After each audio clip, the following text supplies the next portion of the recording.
Hello and welcome back to another episode of Bitesize Cinema. I'm your host RJ McCready, and for this episode I'm going to be taking you guys back to the year in 1976 to look at Alan Parker's cult classic musical Bugsy Malone. So let's go back to the 1930s, let's play you a trailer, and Tallulah, take us away. Hello. I'd like to tell you about a new movie. It's a gangster musical called Bugsy Malone, and it's kind of unusual because all the parts are played by kids around my age. Now, hold on a minute. I can see a few of you out there choking on your popcorn at the thought of 200 kids in ringlets across the screen. Look, I'm not too fond of kids myself, but this ain't no ordinary kid story. Believe me, there ain't never been a movie like it. Take a look. New York, 1929. Prohibition. Gang warfare. A world of gangsters, showgirls, and dreamers.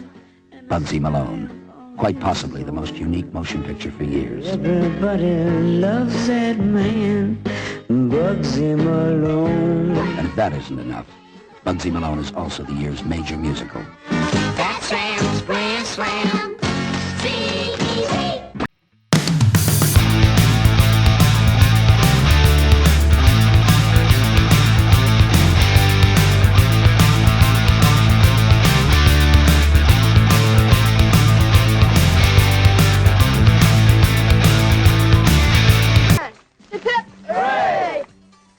Guys, too kind.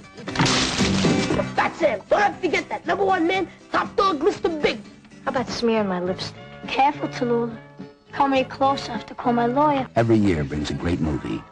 Every decade, a great movie musical. Bugsy Malone. There's never, ever been a movie like it. Eat your heart out, Gene Kelly.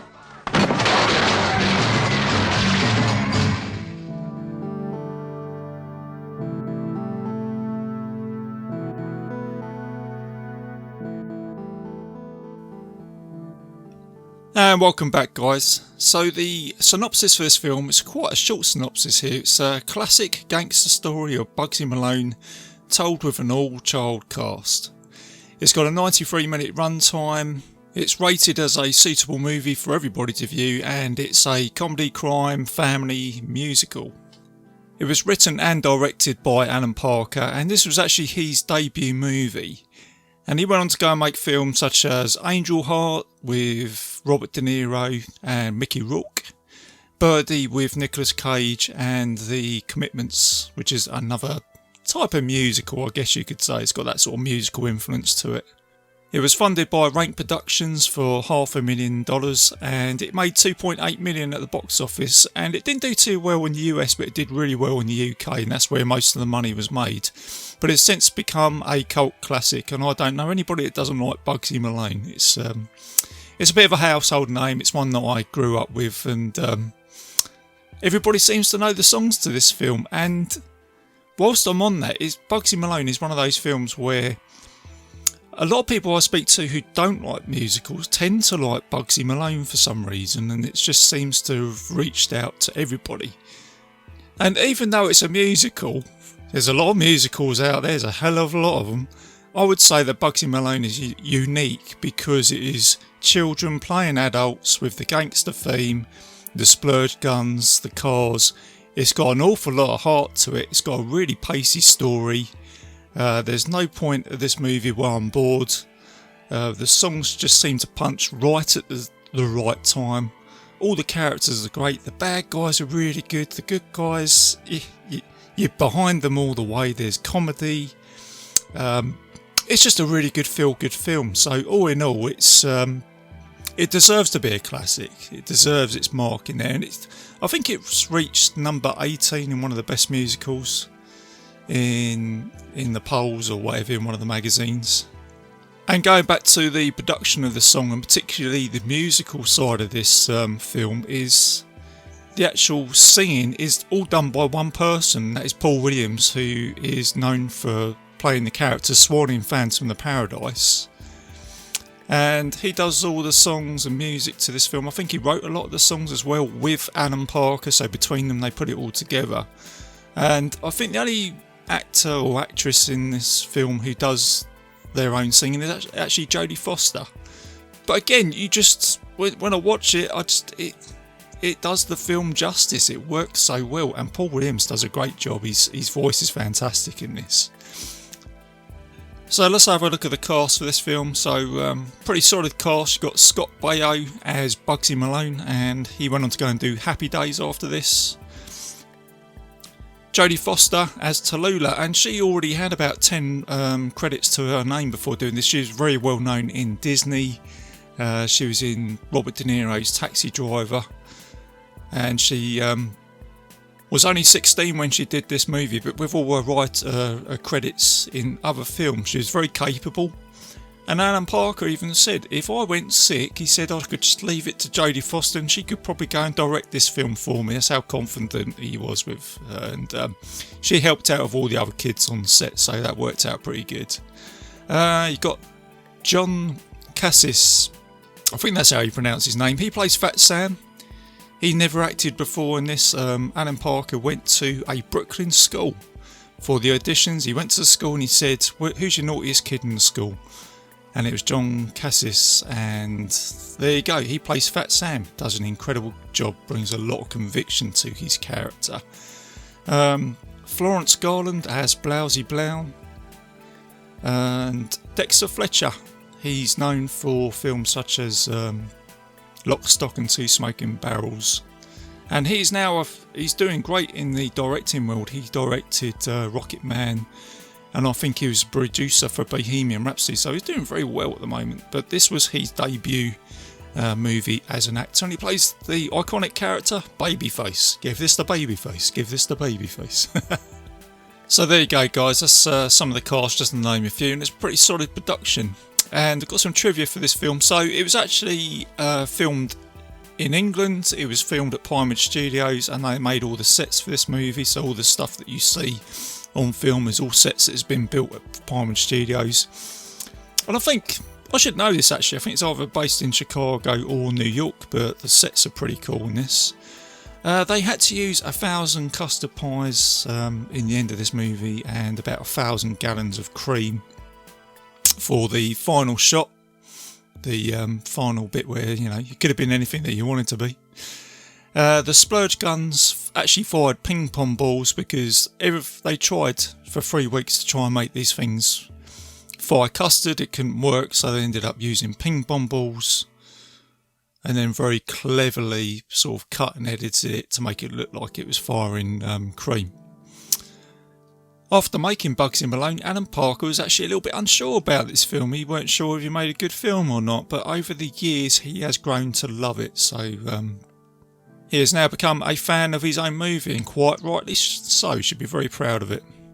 And this is a good bit of trivia for any of you horror fans out there. I know there's a few horror fans listening to the show. So Dandy Dan's butler, and there's a guy who plays a news reporter in this, plays 2 characters. He actually played the Antichrist in The Omen too. I never actually knew that, so that's what I love about digging out all this trivia for these films. It's just amazing what you find. And the film is obviously, it's a bit of an obvious one. It is loosely based on the feuds between 2 iconic crime bosses back in the time of the 1930s Prohibition, which is Al Capone and Bugs Moran. So it's kind of loosely based on all the things that they got up to back in those days. And the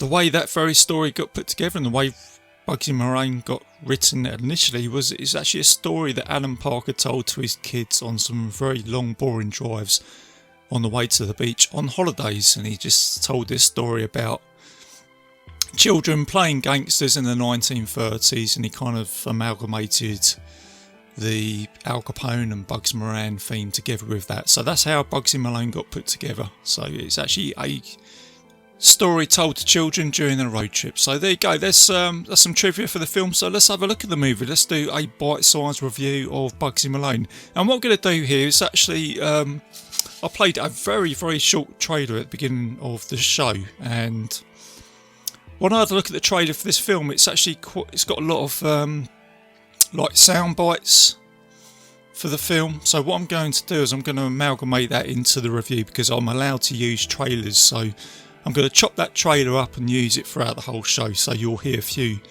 bites which I think will complement the review. So let's have a look at Bugsy Malone. So the film starts off in the 1930s Prohibition era, and you've got a Bobster named Roxy Robinson trying to get away from Dandy Dan's gang. And he goes down an alleyway where there's no way out. And this is all being voiced over by Fat Sam at the time. And he's saying that Fat Sam's time is up. And you get this scene here. Your name Robinson? You work with Fat Sam?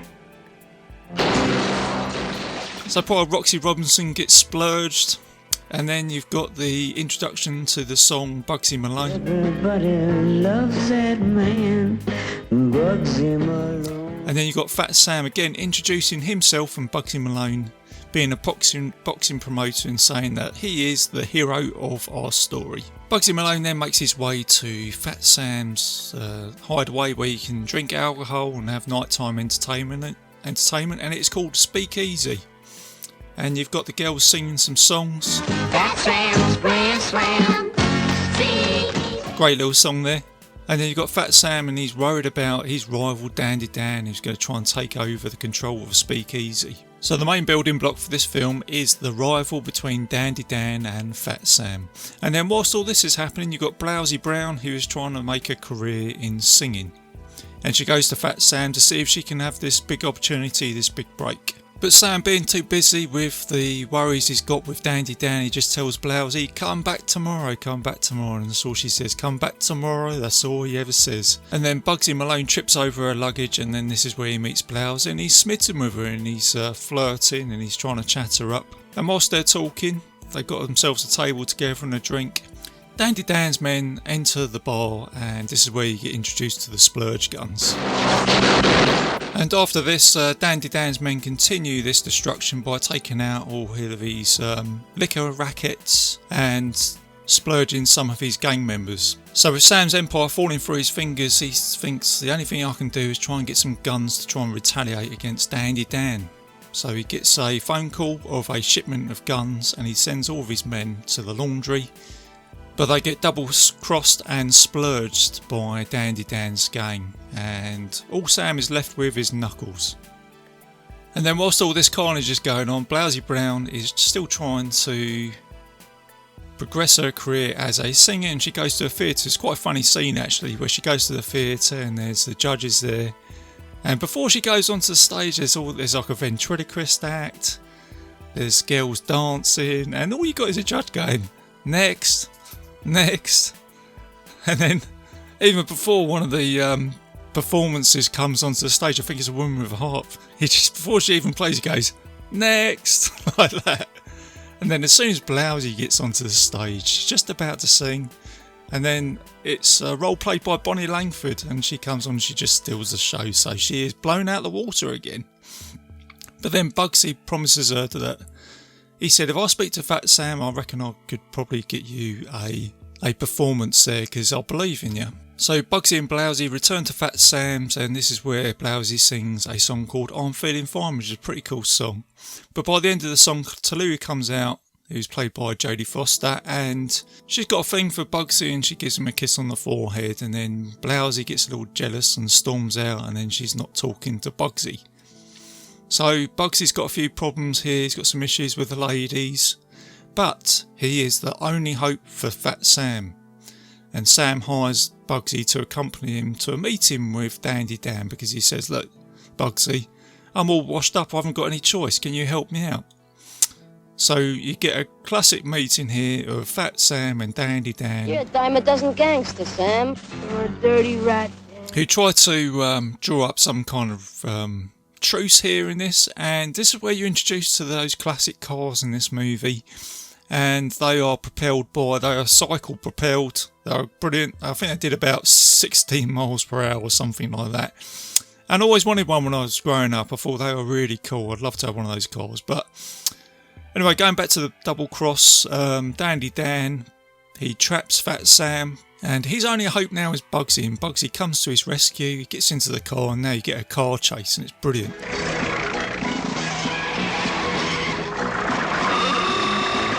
Bugsy manages to escape whilst all the bad guys, they just run into a pond or something like that, and they get all their guns wet.